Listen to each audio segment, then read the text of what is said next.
Bismillahirrahmanirrahim. Innal hamdalillah nahmaduhu wa nasta'inuhu wa nastaghfiruhu wa na'udzu billahi min shururi anfusina wa sayyiati a'malina. Asyhadu an la ilaha illallah wa asyhadu anna Muhammadan abduhu wa rasuluhu. Allahumma shalli ala Muhammadin wa ala alihi wa sahbihi ajmain wa ba'du.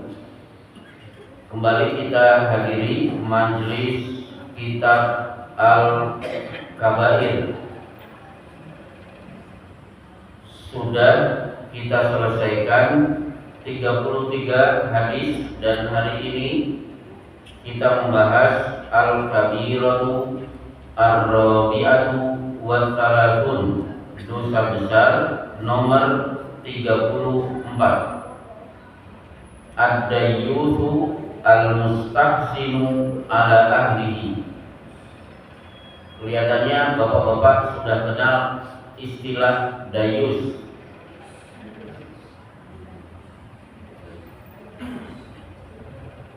Ibu-ibu pun bersama ibu dayus. Dayus itu kalau dari Seragen naik mobil nomor berapa? Biasanya dayus oleh para ustaz didefinisikan seorang laki-laki tidak memiliki cemburu kepada istrinya. Itu biasanya begitu. Istrinya digandeng tangannya, dibiarkan nggak apa-apa.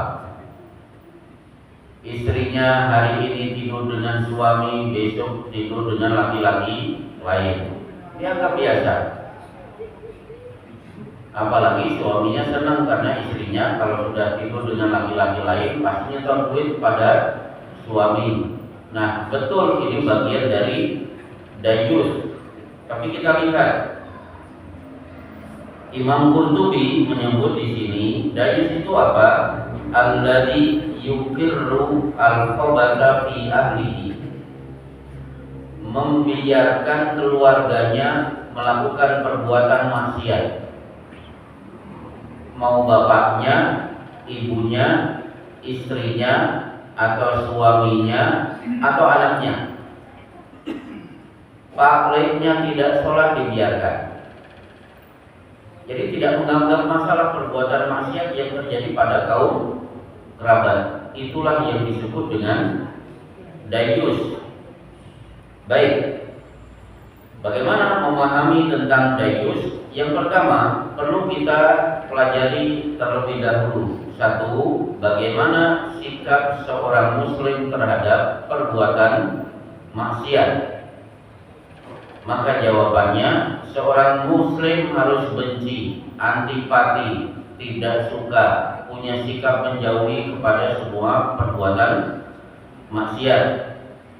Contohnya apa? Pernyataan Nabi Ibrahim, inna bura'a'u minkum wa mimma ta'buduna min dunillah. Aku menyatakan diri antipati kepada kalian dan semua perbuatan syirik yang kalian lakukan. Wa bada bainana wa bainakumul adawatu wal baghdha abadan hatta tu'minu billahi wahdahu. Dan aku umumkan hari ini adalah permusuhan antara aku dengan kalian. Sehari dua hari tidak, abadan, selama-lamanya, sampai kalian mau beriman kepada Allah. Itulah bentuk bencinya Ibrahim dengan perbuatan syirik. Kemudian Allah juga berfirman, walakinnallaha habbaba ilaikumul imana wa zayyanahu fi qulubikum. Seorang yang beriman, dia pasti mencintai iman itu dan kemudian dia hiasi iman itu di dalam hatinya. Jadi senang dengan perbuatan yang menunjukkan dia mukmin, senang kalau sholat, senang kalau datang ke majlis taklim, senang kalau baca Quran.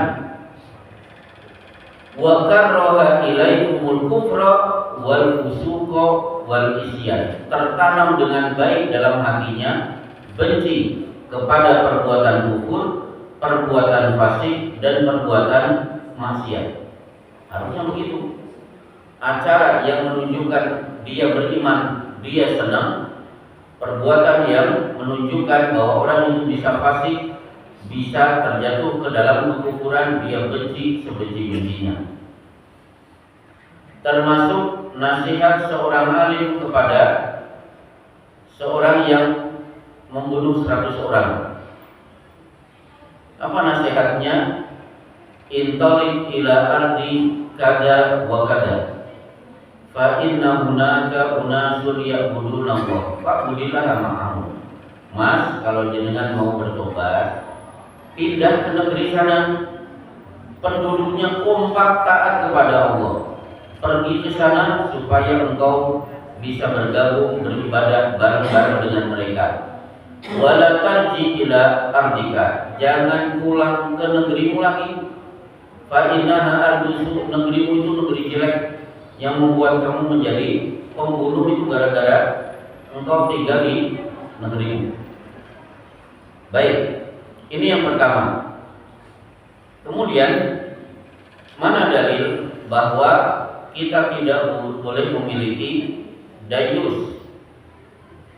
Dalilnya secara umum firman Allah Subhanahu wa taala, ya ayyuhalladzina amanu qu anfusakum wa ahlikum nar. Hai orang-orang yang beriman, jaga diri kalian dan keluarga kalian dari neraka. Jangan sampai yang selamat dari siksa neraka itu suami sementara anak dan istri masuk neraka.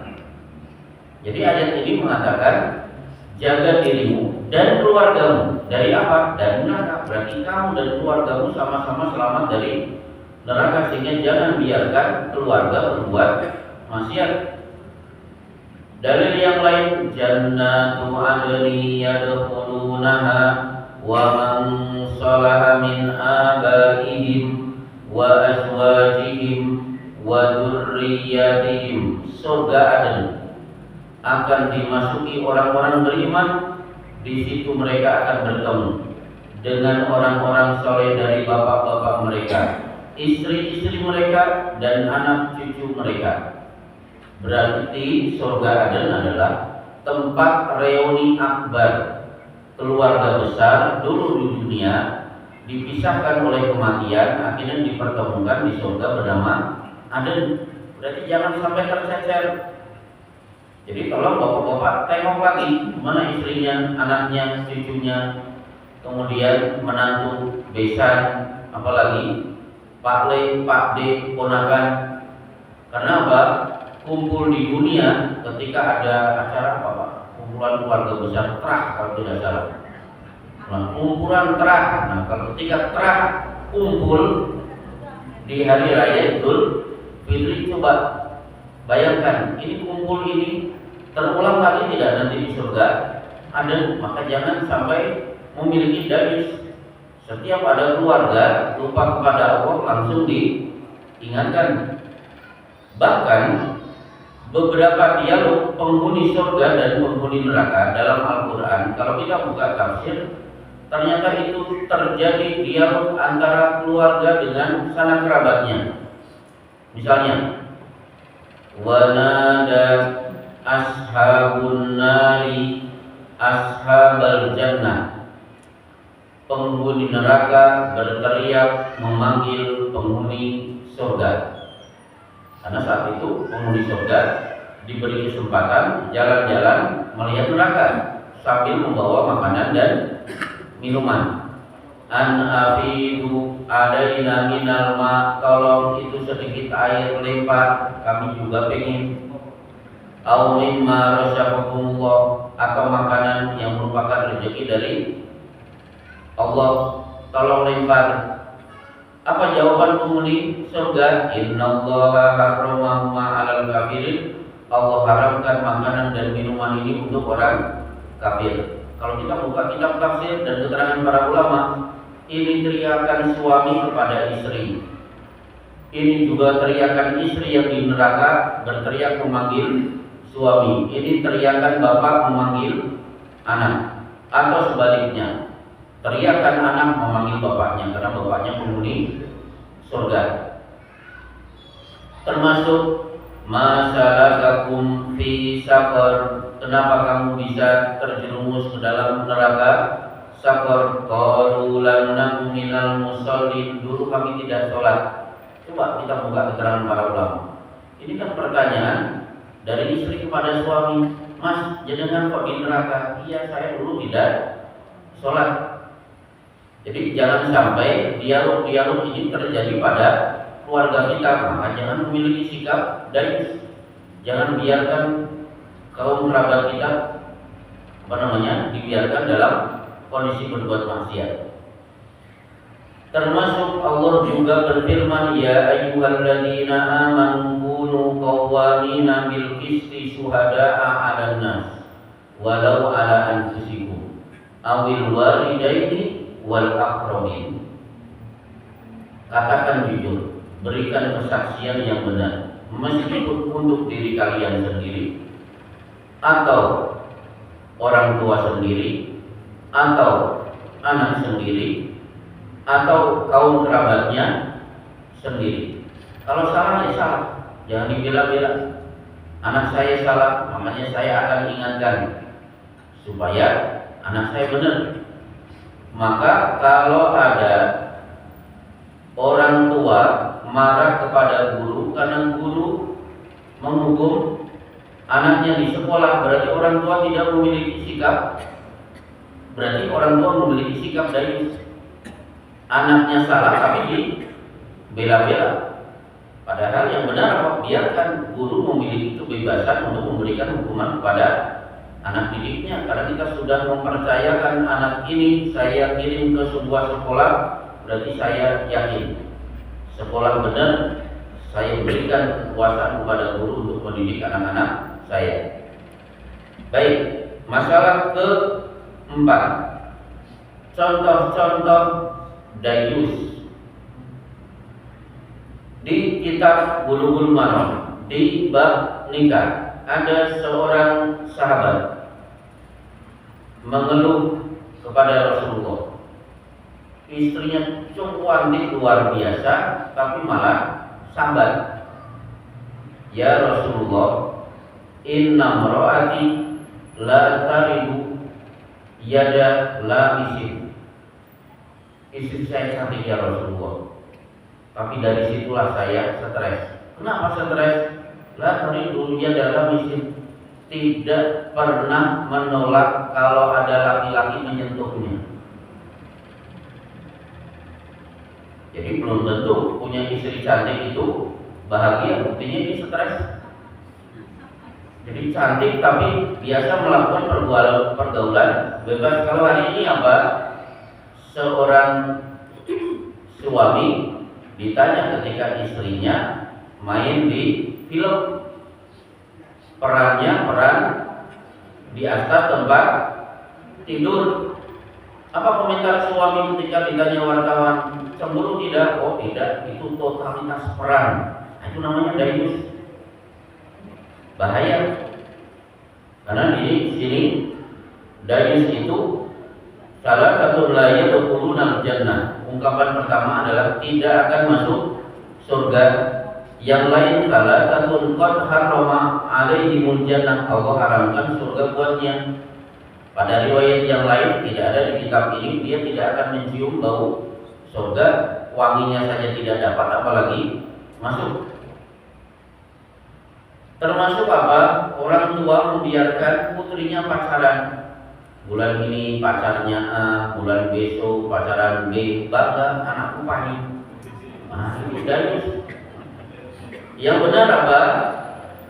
Gadis itu karakter aslinya adalah faja'athu ihdahuma tamshi ala istihya.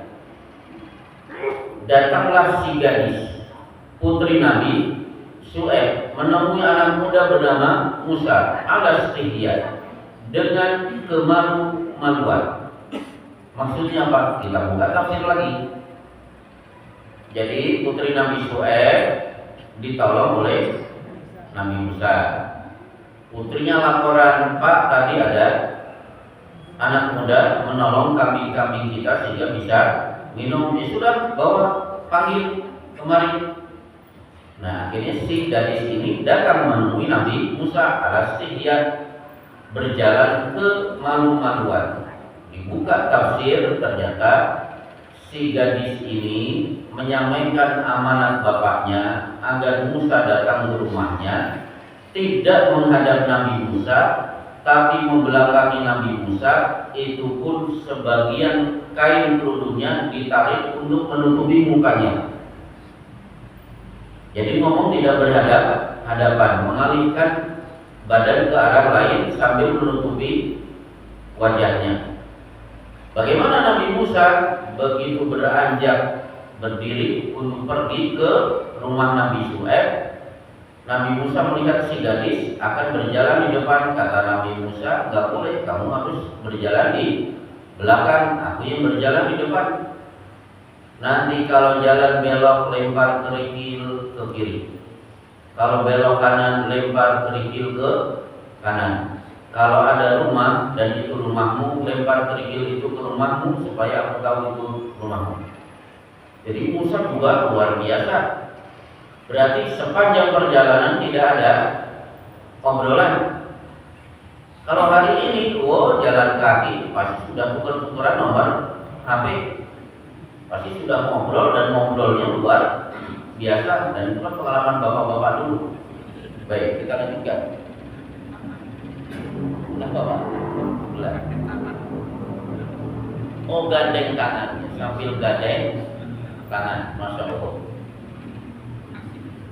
Nah, jadi aslinya wanita itu pemalu, disuruh ketemu laki-laki tidak berani, itu pun terpaksa.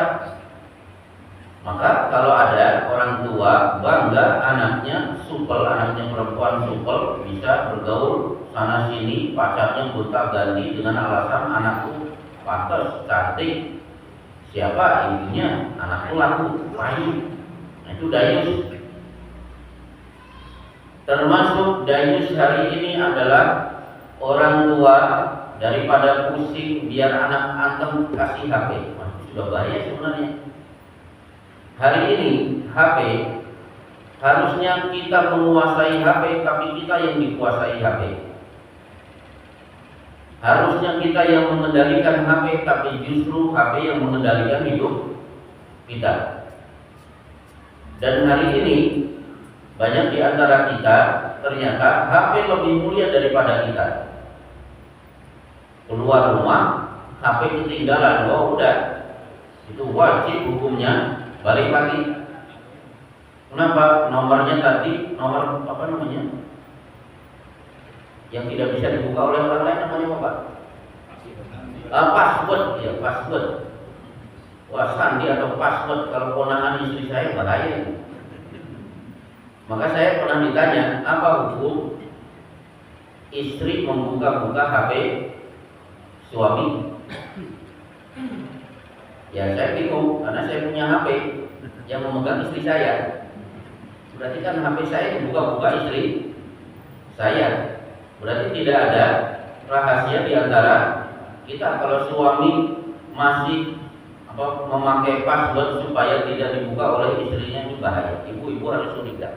Ibu-ibu tidak boleh dayus. Baik, termasuk dayus hari ini adalah hari ini yang sering saya terlihat di Bekasi. Seorang kalau sudah punya cucu, ternyata kakek lebih sayang kepada cucunya daripada bapaknya kepada anaknya. Misalnya bapaknya ingin mendidik dengan benar, bapaknya mengatakan jangan, nggak boleh. Tapi kalau kakeknya datang, nggak apa-apa. Itu dayus. Nggak tahu di masyarakat begitu atau tidak. Sama. Jadi kalau di Bekasi, bapaknya melarang, kakeknya datang, dibela cucunya, biarin, nggak apa-apa. Nah, itu dayus, mesat nih. Nah, baik. Baik, bapak-bapak dan ibu-ibu yang dimuliakan oleh Allah. Sekarang masalah kelima, terakhir. Contoh-contoh sikap tegas para nabi dan orang-orang soleh yang menunjukkan mereka tidak memiliki sikap dayus. Di antaranya istri yang paling dicintai oleh Rasulullah SAW sepakat para ulama adalah Aisyah. Tapi kalau Aisyah salah, Rasulullah tetap memberi tindakan tegas. Contoh misalnya Aisyah cemburu kepada Sofia. Rasulullah kan punya istri namanya Sofia, satu-satunya istri beliau darahnya Yahudi, karena secara garis lurus nasabnya nyambung kepada Nabi Harun alaihissalam. Berarti kan keponakannya Nabi Musa. Ketika Aisyah cemburu kepada Sofia, keluar ejekan Aisyah meskipun cuma satu kata, menyebut Qasirah, dasar si pendek. Qasirah, si pendek, cuma satu kata. Apakah Rasulullah membela? Oh tidak. Ya Aisyah, lau musizat bima'il bahri lamazastahu. Kamu tahu gambaran bisa mengomentari fisik seseorang meskipun cuma qasirah, ibarat kalimat itu keluar dari mulutmu, kemudian kamu meludah, kamu keluarkan ludah itu ke laut, maka seluruh kehidupan di laut di dunia ini tercemar, ikan-ikan binasa semuanya. Mengomentari fisik meskipun dengan satu kata berarti dosanya sangat besar. Aisyah tetap ditegur. Termasuk hari itu giliran Rasulullah di rumah Aisyah. Ternyata ada istri Rasulullah hobi masak. Harusnya yang nyepai makanan Aisyah, karena itu giliran Aisyah. Ummu Salamah kirim makanan. Begitu datang, makanan itu langsung dipukul. Akhirnya apa? Segane dan bisa latar piring pecah. Apakah Rasulullah membela? Oh tidak. Ya Aisyah tu inaun bi inain. Ini piring pecah. Ayo cari piring pengganti. Kita wajib bertanggung jawab untuk mengganti piring ini. Tetap ditegur. Ini menunjukkan Rasulullah tidak memiliki dayus. Termasuk kepada putrinya sendiri, beliau mengatakan, innama ahlaka man kana qablakum kanu idza saraqa fihi musarif tarakuhu wa idza saraqa fihi mudhaif aqamu alaihimul hadda. Umat terdahulu disiksa oleh Allah gara-gara kalau yang mencuri kaum alim, mereka sudah potong tangannya. Tapi kalau yang mencuri pembesar, mereka biarkan. Fawalladzi nafsu Muhammadin biyadihi law anna Fatimah binti Muhammad sarakat laqattu biyadaha. Demi jiwa Muhammad yang ada di tangan Allah, seandainya yang mencuri Fatimah, aku sebagai bapaknya akan langsung memotong tangannya. Jadi Rasulullah tidak peduli siapa yang mencuri, meskipun putrinya sendiri, beliau akan memotong tangan putrinya. Termasuk seorang wanita bernama Juhainah, berasal dari suku Juhainah, diantar bapak dan ibunya. Ya Rasulullah, inni asabtu haddan fa'aqimu alayya. Wahai Rasulullah, saya berzina, tolong rajam saya. Begitu Rasulullah melihat wanita ini hamil, beliau berkata kepada bapaknya, ahsin ilaiha fa idza wada'at fa'ti biha. Tolong sebagai bapak dan ibu rawat putri bapak sampai melahirkan. Nanti kalau sudah lahir silakan diantar untuk kita rajam. Betul, dirawat sampai melahirkan dan akhirnya diantar oleh ibu bapaknya untuk dirajam. Tidak disembunyikan, tidak ditutup-tutupi. Termasuk ketika Yusuf dirayu oleh Zulaikha, wastabaqal baba wa qaddat qamisahu min duburin wa alfaya sayyidaha ladal bab.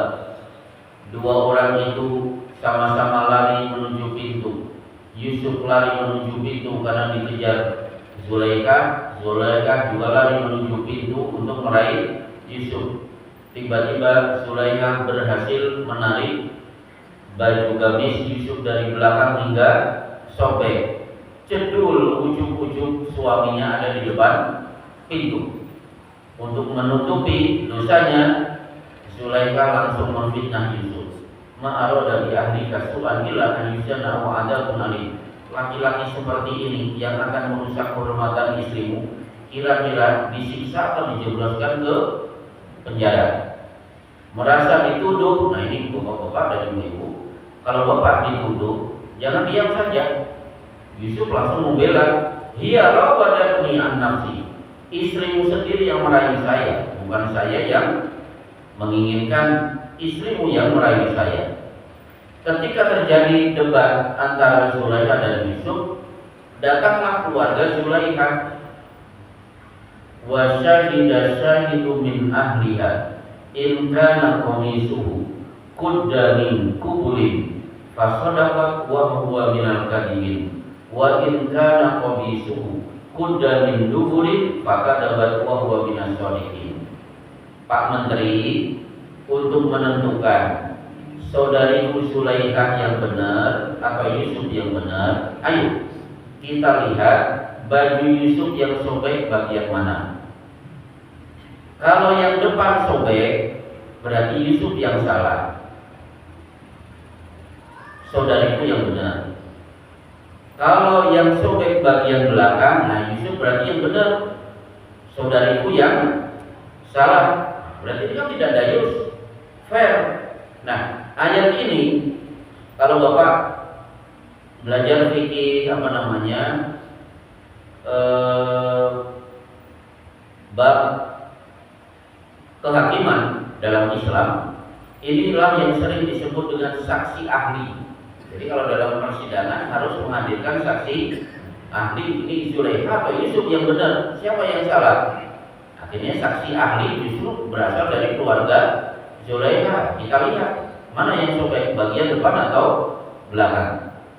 Falamma ra'a qamisahu qala innahu min kaidikun inna kaidakunna adzim. Begitu dilihat yang sobek bagian belakang, suami langsung mengatakan, Yusuf benar, kamu yang salah, tipu dayamu adzim.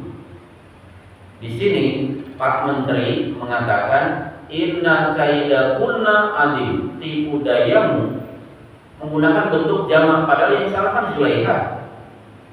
Adzim, besar, berat, bahaya. Sementara di surat An-Nisa, inna kaidakunna inna kaidas syaitani kana dhaifa. Tipu daya setan itu lemah. Di surat Yusuf, tipu daya wanita itu berat, bahaya. Tapi di surat An-Nisa, tipu daya setan itu lemah. Berarti mana yang lebih menyeramkan? Ibu-ibu atau setan? Ibu-ibu. Ya. Saya kurang tahu.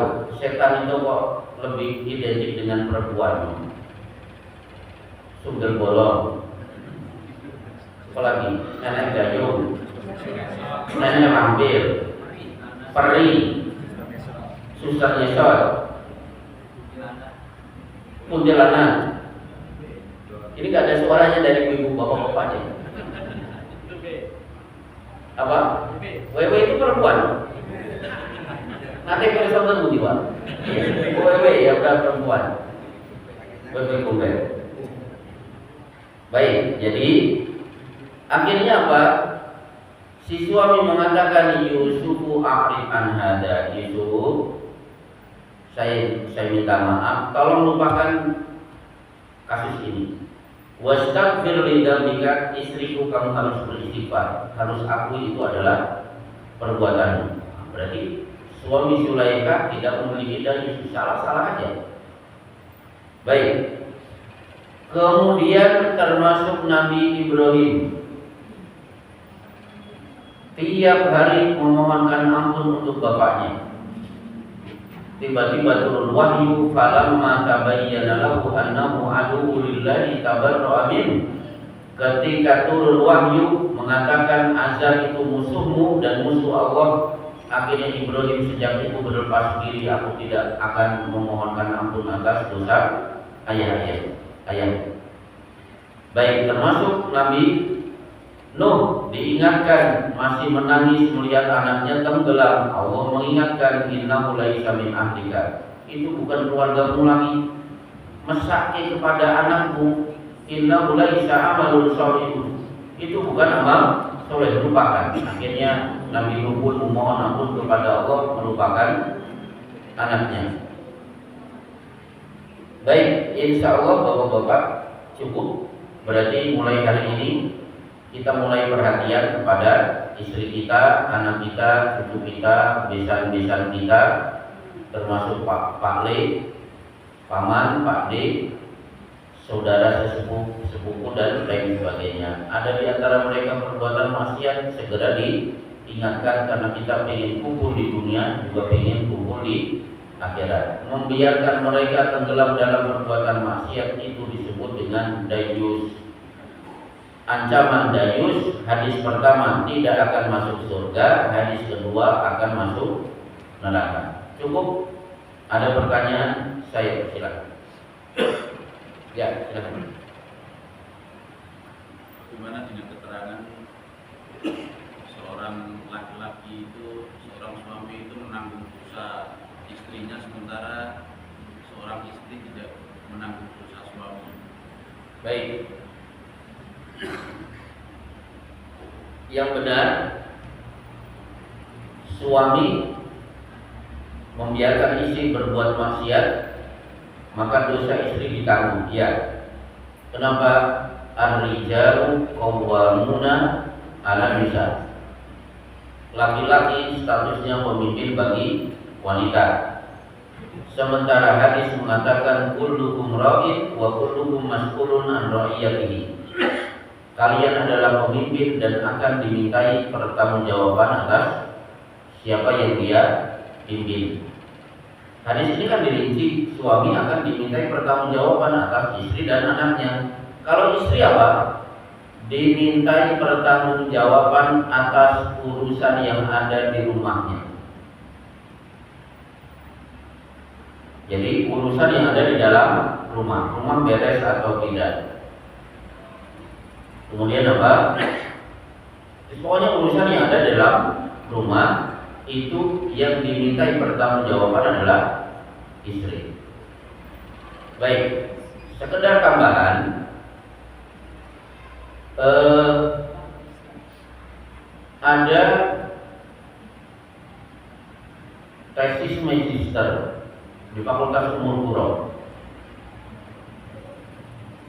jurusan tafsir. Di situ dibahas tentang dialog antara orang tua dan anak. Ternyata 90% dialog itu antara bapak dan anak. Cuma 10% antara ibu dan anak. Contoh antara bapak dan anak. Wa qala Luqmanu li banihi wa huwa ya'iduhu ya bunayya la tusyrik billah. Ketika Luqman berkata kepada anaknya, jangan berbuat syirik karena syirik adalah dolim yang besar. Am kuntum syuhada'a idh hadara Ya'qub al-maut idh qala li banihi ma ta'buduna min ba'di. Apakah kalian tidak memperhatikan ketika detik-detik kematian datang pada diri Yakub, dia kumpulkan anaknya, kemudian ditanya, kalau bapak mati yang kalian sembah siapa? Idh qala Yusufu li abihi ya abati inni ra'aitu ahada asyara kawkaban wasyamsa wal qamara ra'aituhum li sajidin. Ketika Yusuf berkata, wahai ayah, tadi malam aku bermimpi 11 bintang, 1 matahari, 1 bulan bersujud kepada aku. Wa wassa biha Ibrahim banihi wa Yaqub ya baniya innallaha astafa lakumud din fala tamutunna illa wa antum muslimun. Ibrahim berwasiat kepada anak-anaknya, termasuk pada Yakub, wahai anak-anakku, Islam Allah pilih sebagai agama kalian, maka jangan sekali-kali kalian mati kecuali dalam keadaan muslim. Ini menunjukkan apa? Menunjukkan bahwa seorang laki-laki kalau sudah punya anak, dia yang mendominasi, mewarnai anaknya. Jadi yang bisa mewarnai, mendidik itu bapaknya, bukan ibunya. Ibunya cuma 10%, 90% dari bapaknya. Baik, ada pertanyaan kedua di luar pembahasan?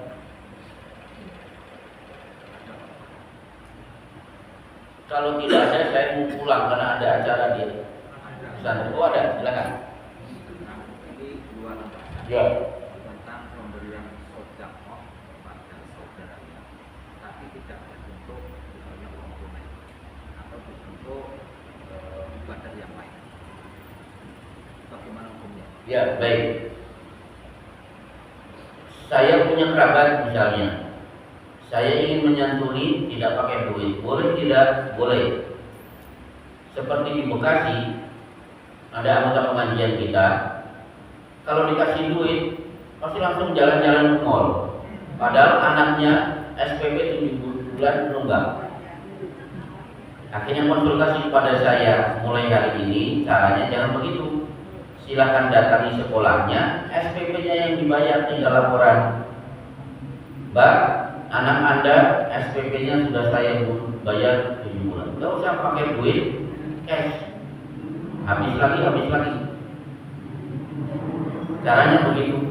Jadi tidak selamanya pemberian itu selalu berbentuk uang.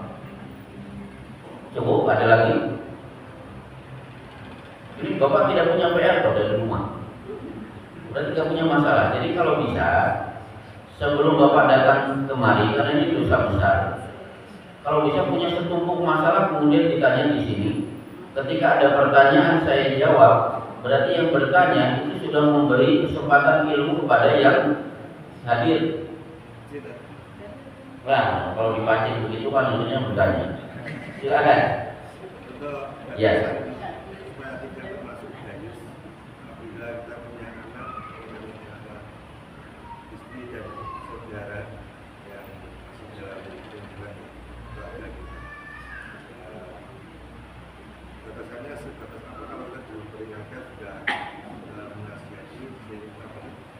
Oh, caranya begini Pak.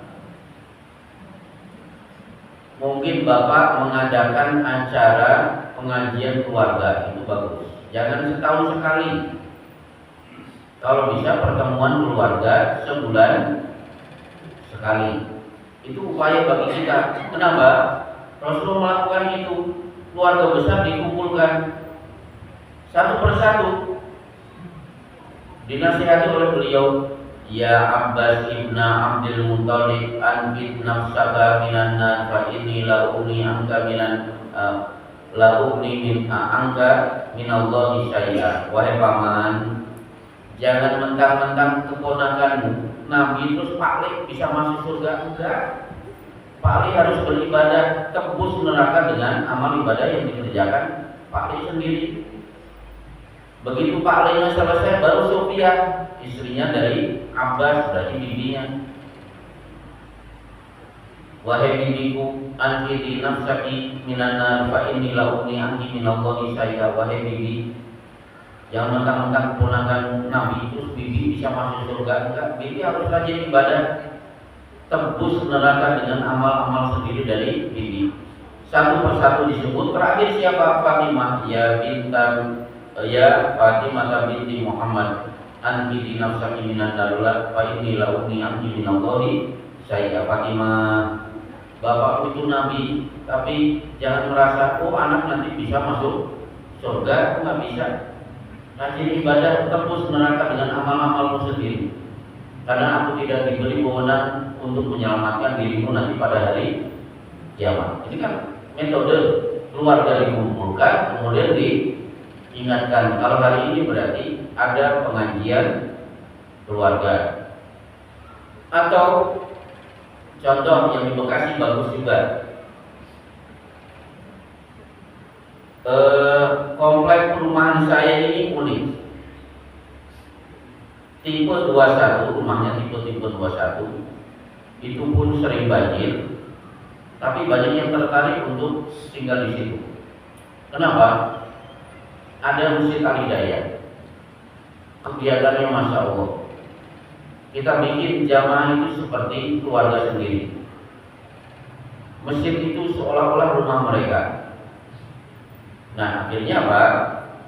Ada yang tinggal di situ, aktif di Masjid Al-Hidayah, melihat kakaknya itu belum sholat. Akhirnya apa? Kakaknya yang masih kontrak dipanggil, Mas, kalau bisa beli rumah di sini. Dirayu-rayu, berhasil. Lama-kelamaan akhirnya terwarnai, akhirnya kakaknya baik suami istri rajin ke masjid. Itu cara apa? Tidak selamanya, Mas, gua sholat, jangan begitu, karena kakak itu kadang-kadang punya ego yang merasa dikandani. Kalau dikandani masih tidak terima. Caranya apa? Jangan kan masih kontrak, daripada kontrak ayo beli rumah di sini. Akhirnya betul beli rumah di situ. Cahaya dari Masjid Al-Hidayah Allah berikan kepada orang ini, akhirnya rajin ke masjid. Masya Allah, luar biasa. Caranya begitu Pak, harus diingatkan terus menerus. Kelihatannya cukup. Tidak ada pertanyaan lagi. Kenapa? Ya. Apakah selamanya yang namanya kayu itu artinya itu mungkin ya secara zaman kontemporer. Suami kan sering membiarkan istrinya itu bekerja di luar, seperti misalnya bekerja di pabrik atau perusahaan yang kerap pekerjaannya tidak bermakna. Alasan suami adalah untuk membantu ekonomi keluarga. Ya. Jadi gini, contoh misalnya istri kerja, satu ruangan cuma ada 2 orang, istri kita dan laki-laki lain. Suami tahu, terus tidak peduli. Yang penting istri saya kan dapat duit, bisa bantu-bantu ekonomi keluarga. Itu dayus tidak dayus. Jadi sebenarnya wanita kerja di luar rumah boleh, tapi ketika pekerjaan di luar rumah ini melanggar syariat, kok suami membiarkan, ini termasuk dayus. Selesai ya Pak ya, termasuk guru-guru sekolah itu di Bekasi aja, tidak di sini. Bukan guru, karyawan pabrik Pak, karyawan pabrik. Ketika istirahat sering keluar untuk makan di restoran. Di restoran. Kalau kantin kan ya kelasnya beda, kantin sama restoran.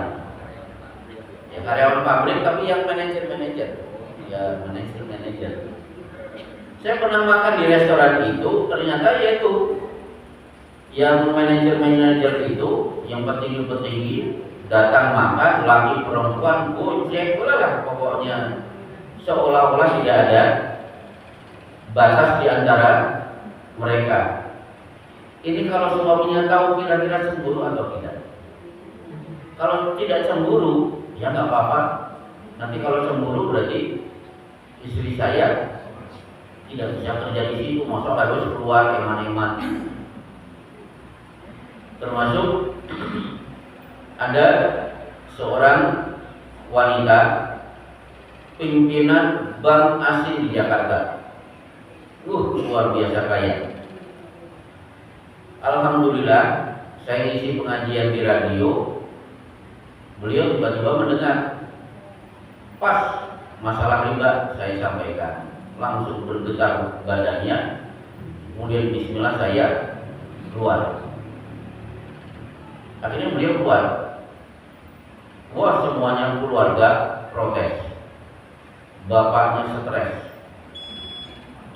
Sudah disekolahkan tinggi-tinggi, sekarang sudah menjadi pimpinan bank. Kenapa beliau resah? Bank itu tidak hanya riba, tapi ibu ini punya sistem gimana caranya yang utang tidak bisa bayar, asetnya disita. Itu yang menyebabkan karirnya cepat naik. Wah, keluarganya marah. sehingga akhirnya bapaknya stres, kemudian meninggal dunia. Semakin saudaranya semakin benci. Ya akhirnya beliau kemudian datang konsultasi. Yang dulunya kaya raya, masya Allah, mobilnya gonta ganti, sekarang mobilnya sudah eker-eker itu Pak. Majunya itu harus pakai oli plus, maksudnya oli plus dorong. Jadi beliau keluar dari bank, akhirnya bikin usaha malah bangkrut. Kemudian belum pada saya jawab, setiap orang hijrah meninggalkan perbuatan maksiat pasti akan mendapatkan ujian. Anda sekarang diuji. Bismillah, sabar. Betul, akhirnya sabar. 3 tahun kemudian sudah nelpon ke saya. Sekarang usaha saya sudah sukses dan sekarang saya sudah bisa memberi donasi untuk beberapa lembaga. Jadi begitu. Insya Allah cukup. Kenapa? Ini saya sudah ditunggu di Asalam, Saya tidak. Untuk kali ini saya tidak bisa sholat di Anur, saya harus sholat di Asalam. Berarti 7 hari yang akan datang insya Allah. Wassallallahu ala Muhammadin wa ala alihi wa sahbihi ajmain. Assalamualaikum warahmatullahi wabarakatuh.